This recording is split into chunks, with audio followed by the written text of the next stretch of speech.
Brumby Research Podcast. Evidence for Australia's Brumbies, without the bullshit.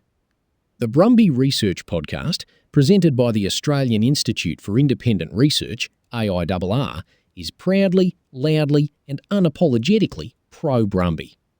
We're here because apparently being born in the Australian bush, surviving droughts, fires, snowstorms and generations in the high country still isn't enough to stop someone in an office calling you an invasive pest.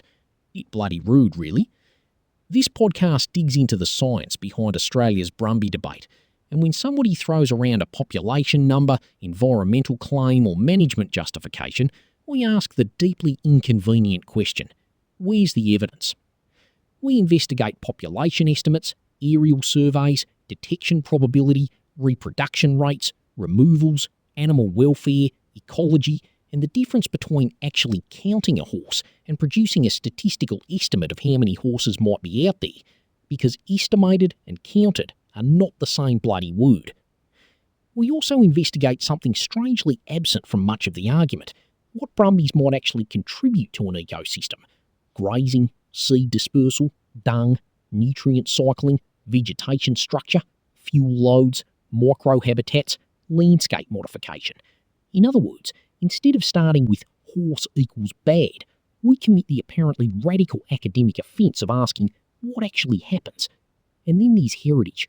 The Brumby has galloped through Australian history, stockmanship, literature, folklore and high country culture for generations. You don't get to spend more than a century turning an animal into an Australian cultural icon and then act surprised when Australians get seriously pissed off when somebody wants to shoot it. We are 100% pro-Brumby, but that doesn't mean making shit up. If evidence contradicts us, we examine it. If a pro-Brumby claim is rubbish, we say so. If government numbers don't reconcile, we ask why. Because the strongest defence of the Australian Brumby isn't bullshit, it's evidence. So grab a coffee, crack open the research and prepare to ask some uncomfortable questions. Protect the Brumby, test the evidence, call out the bullshit.